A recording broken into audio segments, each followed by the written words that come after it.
beast mask so that I could have this interview with my friend Ann Coulter. Hobo was beauty and I was the beast, Ann. Fitting, huh? Oh, what a great idea! Have you gone trick or treating already? Yeah, we just walked around the building and we just wanted to win the cash award. That's all. You know? Oh, okay. I was going to go as a one-man Ukrainian lobby, but I didn't have a military uniform. Great article. Or Ukrainian accent. No, I could probably pull that off easier, but what a great article. I thought I was the only person who thought it was a little odd that there was someone in the White House who basically was telling a foreign government how to interact with the president because he was a Ukrainian American. Yes, I mean, it's at the very least raises what we hear about since the beginning of the Trump administration, the appearance of impropriety. Mm-hmm. I mean, we have just an inordinate number of immigrants coming to this country, and as a general matter, I get a little annoyed with people from utterly failed countries coming to the most prosperous, free country in the world and bossing us around and telling us how we have to make major changes and we're doing everything wrong. But to be advising the president, and in fact, I mean, in the case of Vindman, seeming to think that he is president, his whistleblowing was a policy dispute with the duly elected president of the United States, something that Colonel Vindman can never be because he was not born in the United States. That's true. Our own Constitution prohibits someone from running for president who wasn't born here. Now, why would the framers put that in? Because there was a fear of people bringing their I mean, a lot of the purpose of the American Revolution was to get away from the petty rivalries of Europe. We were going to be a continent away. I saw, I don't know, in the last week or so, when the left was going crazy over Whither the Beloved Kurds. Remember when the Kurds were going to be wiped out, and nothing that we were instructed was about to happen was going to happen, despite that excellent fake footage ABC News put up of the Kentucky gun range. Yeah, yes, a Kentucky gun range, claiming it was an attack on the Kurds because we moved troops from one region to the next. Well, I saw a congressman on one of these TV stations going on and attacking Trump for moving troops away and saying, well, I have a lot of Kurds in my district, and they're very concerned about this. No, you come here, you become an American, you assimilate. We're not supposed to be dealing with all of these ancient hatreds. And in the case of Ukrainians, love Ukrainians. They're lovely, bright, beautiful people. Wish we could get more of them here. But they do, and for good reason, have an historic, well-grounded hatred of Russia. Why? Because Stalin starved millions and millions of them to death. What country would put a Ukrainian in charge of policy of their own country on Ukraine vis-a-vis Russia? Yeah. I mean, it would be a bad idea if this were an American with Ukrainian parents. And incidentally, until fairly recently, members of military intelligence were not allowed to have a parent born in a foreign country. That's right. Yeah. Well, the whole thing is so bizarre. You know, the other thing, Ann, and it has to strike you the same way it does. I'm watching the Democrats, the left, defending the honor of a man who served in the military. I don't remember Colonel Oliver North getting that kind of treatment. Do you? No, not at all. No. Or General Flynn, for that matter. Right, that's right, Representative West. No, it's hilarious how the left's respect for the military comes and goes. But, yeah, okay, fine. He's a swell guy. He still shouldn't be in this position, and he certainly shouldn't be trying to begin removal procedures for the duly elected president.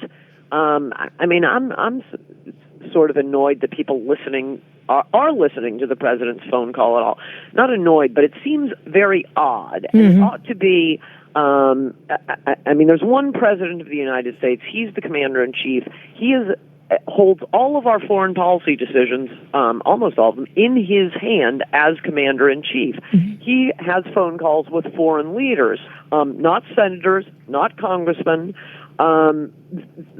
let's just say anyone listening in on the president's phone call, there may be a reason for that, transcriptions, if he wants to remember what he said, to make sure there were no mistakes made, to make sure the translations are correct. Okay, fine. But it ought to be what's known as a silent partner rule. Right.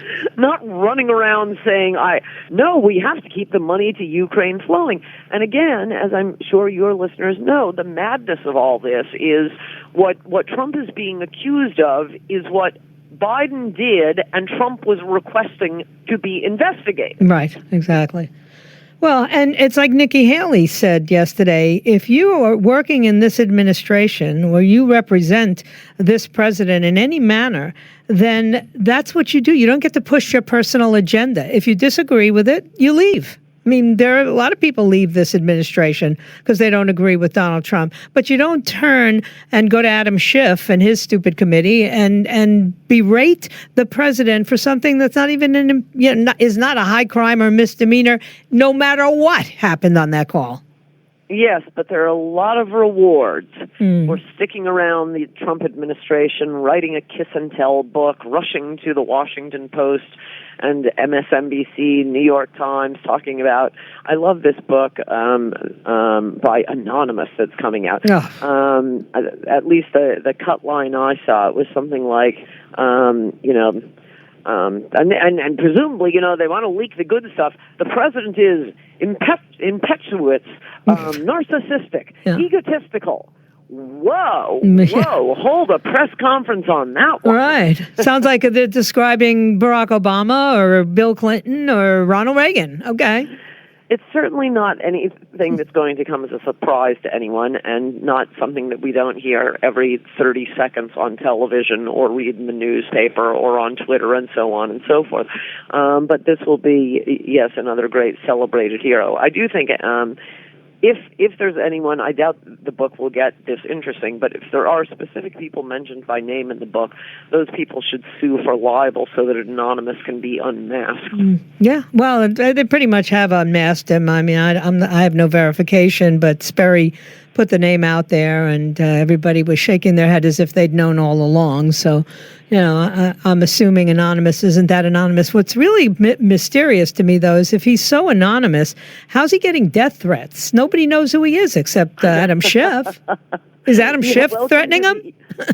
Welcome to the era of Trump. You criticize the president, you get book deals, massive TV appearances, praise, whatever it is you've done.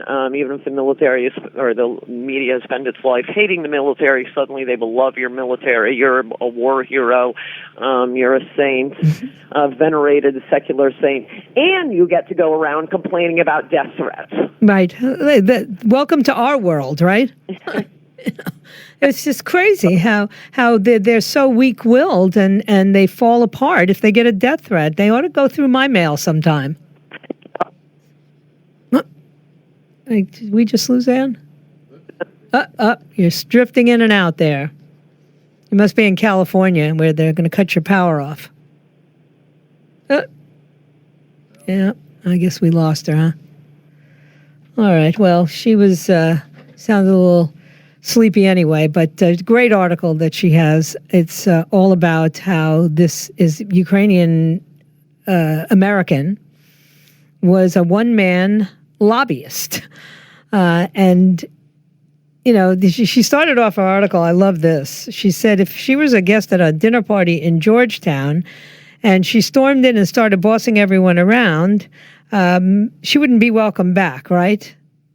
Well, neither should we be so embracing of people who come into this country, who we've allowed to, just participate in every aspect. I mean, this is a man who served in the United States military. So thank you for your service. Now, how about just having some loyalty to the commander-in-chief? That would be your superior, last time I checked. Instead of going into Adam Schiff's committee and dropping a dime because your opinion is different than the president's. It's just the most bizarre. Again, it just seems to get more bizarre every day. The House is getting ready to vote on this resolution, and I love the way all the TV stations, including Fox, House vote on impeachment resolution. This is not an impeachment resolution, by the way. This is just a confirmation of the, the business as usual that they were conducting before this. Is that Ann? All right, let's put Ann back on. There you are. I lost you there for a minute. I know. I'm so sorry about that. It was my fault. There was one important item I had for you, especially. This just got booked the other night. I will be speaking at Berkeley in a few weeks. Oh, I got to go back out there? Yes. Okay. I know. Last time I went, you didn't go. Out there. Yeah, I know. Well, I was there, but my sponsor pulled out from me. I would have gone. Right. And the funny thing was that time, Berkeley campus would have been the safest place in America for any conservative because the entire North American press corps was there. Yeah. So this time it was just booked the other night, and this is my first public mention of it. Oh, beautiful. So what's the date? November 20th. Okay, so it's not far away. Oh, boy. I don't know if I can get there, but boy, I had a good time the last time I went without you. I got to find a lot of patriots, Oh, gosh. So now they're about to vote, Ann. I mean, this is such an exercise in futility, right? It's going to be a party line vote for the most part. It means nothing. This isn't even an impeachment resolution. This is just we're going to continue to do what we're doing resolution. I wonder what Pelosi is doing. I mean, she must know this is not good. The Democrats are in a tougher position than I had anticipated. They have to satisfy their woke base, but at the same time, that's turning off a large chunk of your standard Democrats. Mm-hmm. And they always, the Alexandria Ocasio-Cortezes like to dismiss them as the white working class. It's heavily the black Democratic voters. Mm-hmm. There's been study after study, and the group of Democrats who are least interested in all of the social justice warrior woke politics, the different pronouns, the transgenderism, the taking away everyone's health insurance, are black Democrats, and that's the real base of the Democratic Party. But the loudmouths are the social justice warriors. Mm-hmm.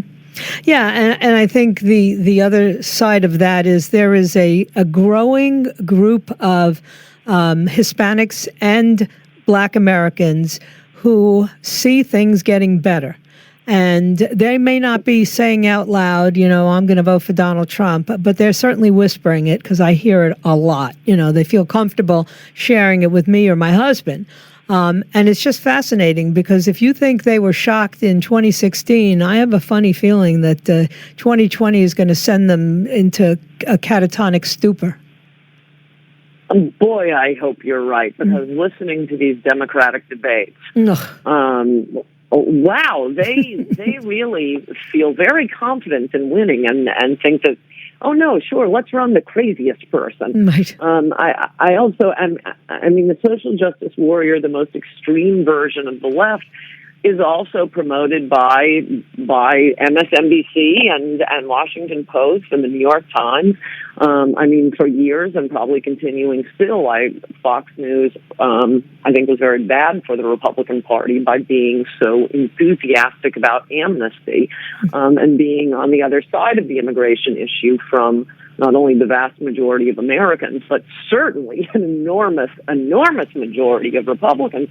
And when I watch MSNBC and CNN, which is becoming increasingly less frequent, I just think, wow, you guys are not doing the Democratic Party any favors. Right. There's a lot of weaknesses with Trump.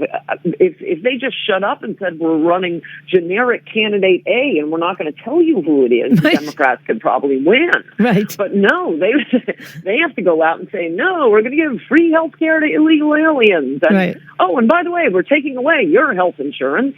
Right. And look, when you have former President Barack Obama telling people that this wokeness, cancel culture is no good for the country or good for the party, the house of cards is falling.